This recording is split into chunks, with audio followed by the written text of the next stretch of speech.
October of 2002 sees the airing of the first episode of Bomberman Jetters, the anime sometimes referred to as the Bomberman anime, although it wasn't the first. Of course, the existence of fan subs for the whole thing certainly make it more accessible than Bakugaidan.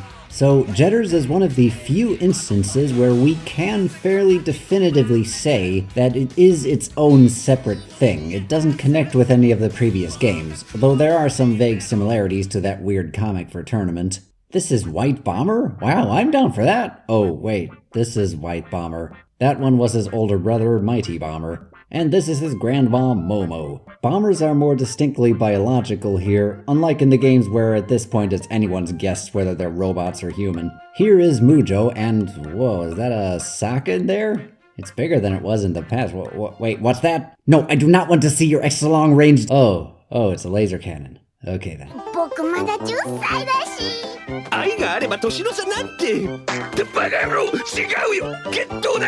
Wow, Mujo. The beginning is a bit confusing until we get our episode formula set up, but the gist is that the Higgy Higgy Bandits are led by Bagura in this one, and he has an affinity for unique objects, things that are the only one of their kind in the universe, so he sends Mujo out with a bunch of Higgy Grunts to go and steal random unique objects. Also in the faction is Mechadoc, who supplies Mujo with this weapon that turns things into bombers, such as Bat Bomber, Dolphin Bomber, Bear Bomber, Top Bomber, sort of a villain of the week thing, at least at first. Later on, we get the Bomber Shiteno, not to be confused with the other Bomber Shitenu from Super 4 localized to 4 Bomber Kings. This Bomber Shitenu consists of Flame Bomber, Mermaid Bomber, Grand Bomber, and Thunder Bomber. Their designs have a lot in common with the enemies from Bomberman Online Dreamcast. Thunder Bomber even has the same name, though instead of Bomber Mermaid, we have Mermaid Bomber.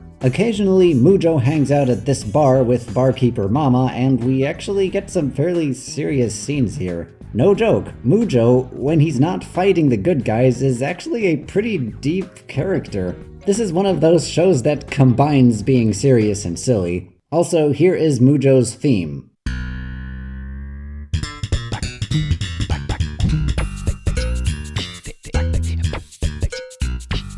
Yeah, it sounds very similar to the Seinfeld theme. Why they chose this music is anyone's guess. But in the way of the villains are the Jetters. Led by Dr. Ein, the team consists of White Bomber, who has a pet Louie, and plays Bomberman in this scene, so that's a thing that happens. Shout, our token female character who gets in fights with White a lot. Bongo, sort of the tech guy who does that anime thing where he says his name at the end of every sentence.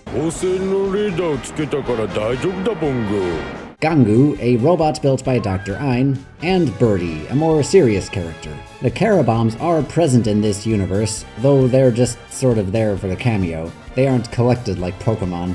And a lot of other characters make cameo appearances later, like Pretty Bomber. So the formula, at least at first, is that Mujo and the Higgy Higgy dudes try to steal some random unique object and the Jetters try to stop them. Along the way are a lot of silly shenanigans, sometimes being funnier than I expected. There's this scene where White is charging a bomb. It's taking a while, but instead of fighting back, the bad guys decide to just wait until he's finished. There's this scene where White really needs to pee, and I thought, oh boy, is this gonna go on for the entire episode? But no, just a few scenes later, it turns out he teamed up with some Higgagruns and they found a bathroom together. But if you think this show is just a bunch of silly fluff, you are very wrong. There is some genuinely sad stuff here that got me teary-eyed, and that doesn't happen often. And of course, though it starts out episodic, it all amounts to one big plot. We see Mighty Bomber, White's brother, near the start, but he soon goes missing mysteriously. That's how White gets accepted as a team member of the Jetters. A few episodes in, Max appears. And unlike in the games, he fights in opposition to the good guys. Max sounds and fights a lot like Mighty, but what's really going on here? And no, it's not what you're thinking, it's way more complicated than that. That's about as far as I'm willing to go. This show, while being cute and silly on the surface, goes into some pretty deep territory. Plot twists, conspiracies, White Bomber coping with what happened to his brother Mighty. I am not spoiling beyond this point. I cannot stress enough that this is a show that you need to watch yourself. I mean, what are you doing with your life? Go and watch Bomberman Jetters. Closely related to the anime are two separate Bomberman Jetters mangas, one of which has fan translations of a few chapters that actually started publication slightly before the anime started airing. As such, we have another situation where it sort of connects with the anime and also sort of doesn't. While the Jetters fight Mujo and the Higgy Higgy Bandits, that's about the only connection. So once upon a time, this meteorite falls to planet Bomber and it grants wishes, so they all need to fight over it now. Our characters are introduced, and whoa, what's going on with Mujo? Do you really need to punch there, Bomberman? You're supposed to be the hero. Okay, I think that's taking things too far. To be fair though, Mujo, makes use of his anatomy. Bulge punch? Sack attack? I mean, anime is usually full of this kind of stuff, so I guess Mujo from Bomberman is just balancing things out. Like many other Bomberman mangas, this is mostly an excuse for some quick gags, and abilities aren't as well defined. Bomberman can use a lid bomb to block this hole, and Mujo gets eaten by a dinosaur, and the Higgy Grunts ask Bomberman to help, so he feeds the dinosaur a laxative bomb. Yeah, not canon to the anime, and certainly not canon to the games, but still fun. October 2002, just a few weeks after the first episode of Jetters debuted, Bomberman Jetters Legendary Bomberman is released, exclusively in Japan for Game Boy Advance. The story is sort of a prequel to the anime. An ancient ray cannon is found on this planet, Nonbiri Star, and the Higgy Higgy Bandits are going to try to steal it, so Mighty Bomber goes there to stop them. The setup here is very similar to Tournament in that we explore this world, go through towns, collect Carabombs, and yeah, there is some more dialogue and menu navigation in this one. As cool as it is to play as Mighty Bomber, this will have to be another one where I'm going to wait for an English fan patch. Battle mode is still here, our Victor minigame is Golf, and we have a rendition of our new battle mode music from Generation.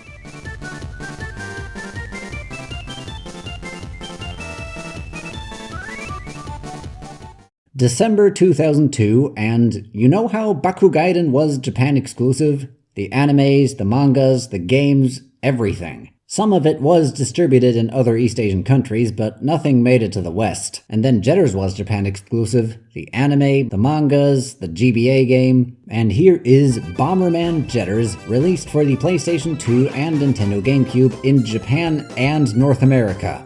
What? So, one random piece of Jetters actually was released overseas, fully translated and dubbed, but only in North America and not in Europe, because of course. Also, only the GameCube version was released overseas. Only for GameCube? Yeah, sure. All new Carabombs. I mean, if you disregard Jetters GBA, the anime, the mangas, Generation, Max 2, Tournament, Max 1, and Second Attack, then yes, I guess they are all new. The intro shows us all the Jetters characters, even Bagura and Mighty, even though they don't actually appear in the campaign. Yeah, so this game is vaguely based on the Jetters anime in that we have the Jetters team and Mujo and some other characters, but as is often the case with Bomberman, nothing else really connects this with the anime. It is its own separate thing from the anime, though not as much as the anime is separate from all the other games, if that makes sense. So we start a file, and remember Mechadoc's English voice in Saturn? Not bad, Bomberman. You destroyed all of my robots. Well, here's what he sounds like now. And now Bomberman and his gang will become space dust. So the Higgy Higgy Bandits have constructed an artificial comet called Dark Star. They're gonna crash it into Planet Bomber, so all the gang sends White Bomber to go and shut down its 4 engines to save the planet. It's weird hearing these guys talk in English. Investigate immediately! We're on our way there now. We'll keep in contact. Good luck. Bongo bongo. Be careful! Okay. So Bomberman goes to Dark Star and is joined by Max of all people. But Max was against the Jetters in the anime, so why is he joining the good guys? This Max has more in common with the other Max from the games rather than the anime Max, even though this is vaguely based on the anime. What's going on here? Also, what is this music? It sounds familiar.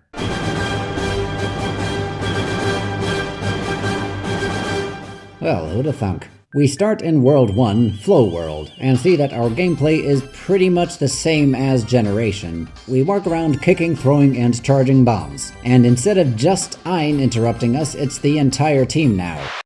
Looking all around you will prove to be helpful. We collect Carabombs, but instead of battling with them, they only exist to give us abilities such as throwing farther and line bomb and bomb jumping and stuff. Here is Pommy, though he's called Pomu in the manual. That might be his original Japanese name. Still, wanna see something weird? This is Grand Bomber, right? The game calls him Grand Bomber, the manual calls him Grand Bomber, but a later page of the manual calls him Ground Bomber for some reason. Back on topic, Pommy's ability is that we ride on his back to jump over some pits, but the manual says we put Pommy on our back. So who's riding who here? Collecting food doesn't improve a Carabomb's stats anymore, as there is no battling, it levels them up, making their abilities stronger. And the food items are actual food this time. We can at any time swap out between playing as Bomberman or as Max. Max can't use Carabombs or other types of bombs we get later though. Max can still level up Carabombs by collecting food, and just like Bomberman, Max names everything he picks up. Strawberry. Including when he's charging his special attack. Banana.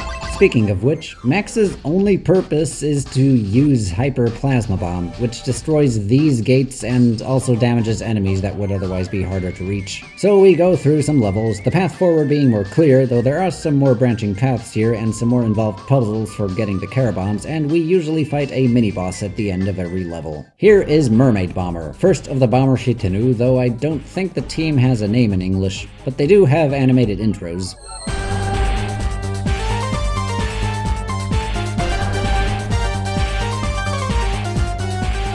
We continue through the first world and find this spot where Gangu, or Gung, fuses an item for us, giving us a new type of bomb. He kinda reminds me of Jar Jar, I don't know. The Hurricane Bomb! This bomb can repel the attacks of enemies! It's very useful! The Hurricane bombs actually explode differently than the regular bombs. They have more of a purpose now. Like in Generation, we have 6 levels in each world and they get shorter as we go along. The last level being the boss fight, and the bosses also have animated intros. The way this thing's shell opens up kinda reminds me of those lava turtles in Hero.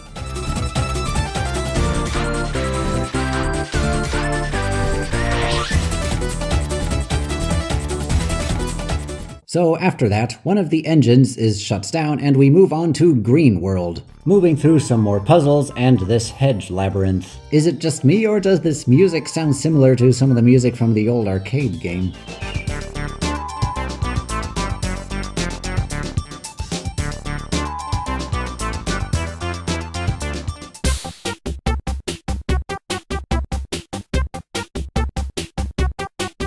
Thunder Bomber sounds like he's been cut off here.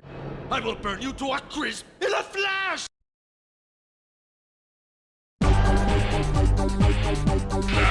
Attack! Thunderfall! What a weirdo. In the next level, we find a Carabomb named Pox.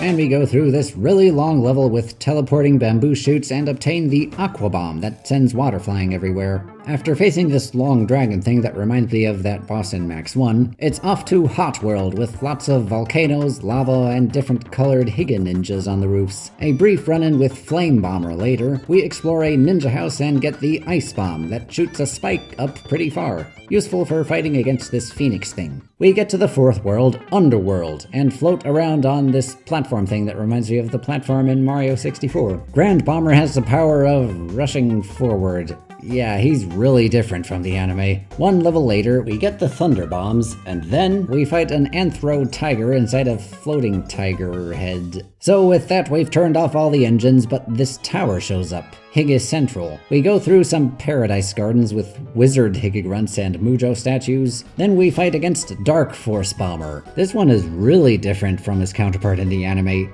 Actually, hold on a sec. Without spoiling anything, I can say that Dark Force Bomber doesn't appear in the anime until near the end. And though the anime started airing before this game was released, some characters such as Dark Force Bomber didn't appear in it until several months after the release of the game. So this is the character's debut, even though he's supposed to be based on the character in the anime that didn't appear until later.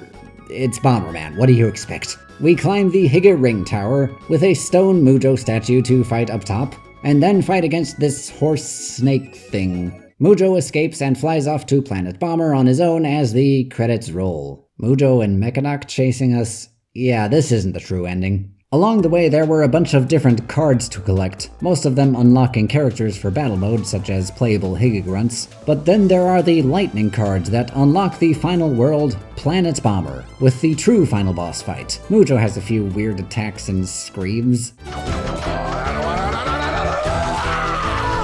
but he goes down quickly. This time I'll let you go. I can do this! Well, that was easy.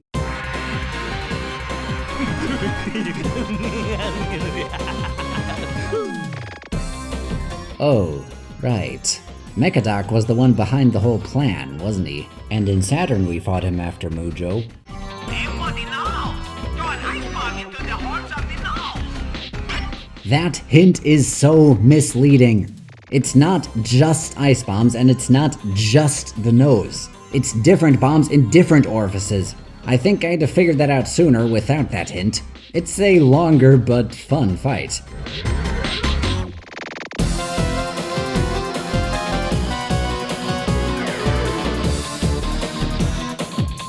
You know, Mechadoc is a pretty generic evil scientist who doesn't do much in this game or any other game, but having seen the anime, it's nice to fight him again.